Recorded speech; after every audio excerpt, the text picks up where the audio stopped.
Everyone. आज हम मनोवैज्ञानिक परीक्षण के विषय में चर्चा करेंगे।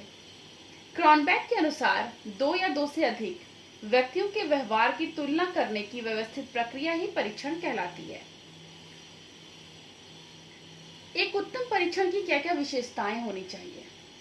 तो सबसे पहला व्यवहारिक कसौटियां और दूसरी है तकनीकी कसौटियां। व्यवहारिक कसौटियों को इंग्लिश में प्रैक्टिकल क्राइटेरिया बोलते हैं और तकनीकी को टेक्निकल क्राइटेरिया।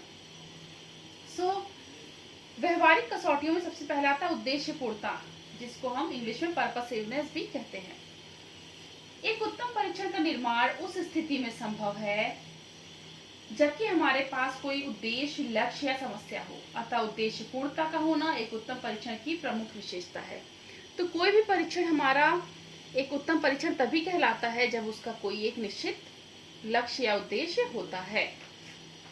दूसरा है व्यापकता। परीक्षण की दूसरी विशेषता व्यापकता है। व्यापकता से तात्पर्य परीक्षण जिस योग्यता का मापन करने के लिए बनाया गया है उस योग्यता के समस्त क्षेत्र तथा जिस पाठ्यक्रम पर आधारित हो उसके समस्त पहलुओं से प्रश्न उसमें पूछे जाने चाहिए।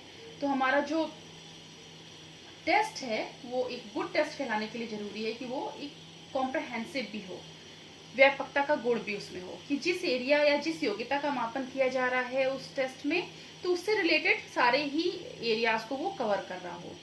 फिर है सुगमता, इजीनेस। एक उत्तम परीक्षण जिसके निर्माण में कठिनाई ना आए, छात्रों द्वारा उसको हल करने, अंकन करने, प्रशासन करने, विश्लेषण करना सब कुछ आसान हो, सुगम हो, तो वो परीक्षण जो है वो एक सुगम परीक्षण कहलाता है।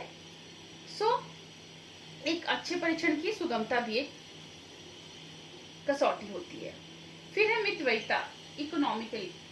मितव्ययिता भी उत्तम परीक्षण की मुख्य विशेषता है। उसका निर्माण समय, धन व व्यक्ति को दृष्टि में रखते हुए होना चाहिए। समय, श्रम और धन, इन तीनों ही दृष्टि से मितव्ययी होनी चाहिए हमारी परीक्षण, तो वो उत्तम परीक्षण कहलाएगा। सर्वमान्यता, एक्सेप्टेबिलिटी। सर्वमान्यता भी एक उत्तम परीक्षण का आवश्यक गुण है। परीक्षण इस प्रकार होना चाहिए, इस प्रकार का होना चाहिए कि उसका प्रयोग उन समस्त व्यक्तियों और परिस्थितियों में सदैव किया जा सके जिन पर उसका मानकीकरण किया गया है। यानी परीक्षण का मानकीकरण जिन प्रतिदर्श पर किया गया है तो उन परिस्थितियों पर या उन व्यक्तियों पर, उन समस्त व्यक्तियों पर उसको प्रशासन उसका हम हमेशा हर परिस्थिति में किया जा सके, तो वो सर्वमान्यता कहलाता है। फिर प्रतिनिधित्वता यानी रिप्रेजेंटेटिवनेस। एक उत्तम परीक्षण की दृष्टि से उसमें यह विशेषता होनी चाहिए कि वो प्रतिनिधित्व कर सके। व्यक्ति के व्यवहार के लिए प्रतिदर्श का मापन करने के लिए परीक्षण की रचना की गई है, तो उस व्यवहार या प्रतिदर्श का मापन जब हम कर रहे हैं तो उसका मापन जो है वो परीक्षण जो है वो प्रतिनिधित्व कर सके। तो ये प्रतिनिधित्वता का गुण होता है कि हमारा जो भी टेस्ट है, जिस भी एरिया को मेजर करने के लिए बनाया गया है, उस पे रिप्रेजेंटेटिवनेस का भी क्वालिटी होनी चाहिए। इसके बाद आता है हमारा तकनीकी कसौटियां। तकनीकी कसौटियों में कुछ पॉइंट्स हैं, जैसे सबसे पहला आप देखेंगे विश्वसनीयता, जिसको रिलायबिलिटी कहते हैं। रिलायबिलिटी से तात्पर्य है कि एक ऐसे टेस्ट या एक ऐसी परीक्षा जिसको बार बार प्रशासित करने पर ही 1 से अंक प्राप्त हो, तो तब हमारा जो परीक्षण है वो विश्वसनीय कहलाएगा कि बार बार हम प्रशासित कर रहे हैं, हमेशा एक ही जैसा निष्कर्ष प्राप्त हो रहा है, तो वो परीक्षण विश्वसनीय कहलाएगा। दूसरा है वैधता। वैधता को इंग्लिश में वैलिडिटी भी बोलते हैं। वैधता से आशय यह है कि परीक्षण उस उद्देश्य की पूर्ति करता हो जिस उद्देश्य के हेतु वो बनाया गया है। तो जिस उद्देश्य के लिए वो हमारा परीक्षण पर्टिकुलर बना हुआ है तो उस उद्देश्य की पूर्ति करता हो, तो इसलिए इसे वैलिड टेस्ट कहते हैं। और जो वैधता है, एक बहुत ही विश्वसनीयता, वैधता, ये सब बहुत ही प्रमुख गुण होते हैं एक उत्तम परीक्षण के।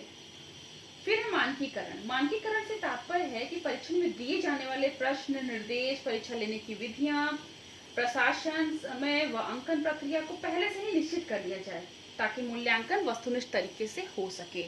तो स्टैंडर्डाइजेशन है, ये भी हमारा एक बहुत अच्छा गुण है एक उत्तम परीक्षण के लिए। इसके बाद है वस्तुनिष्ठता, objectivity.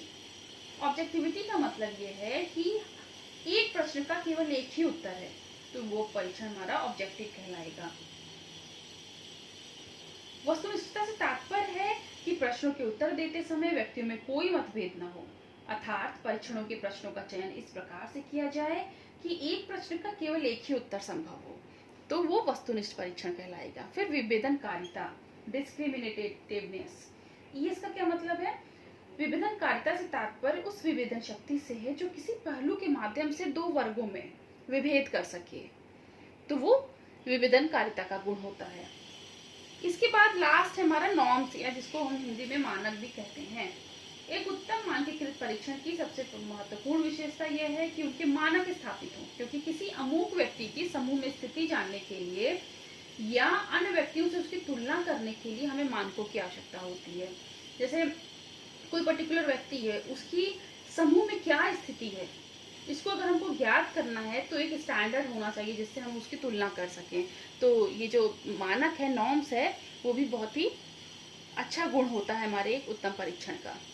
So this is all about psychological test. Thank you so much.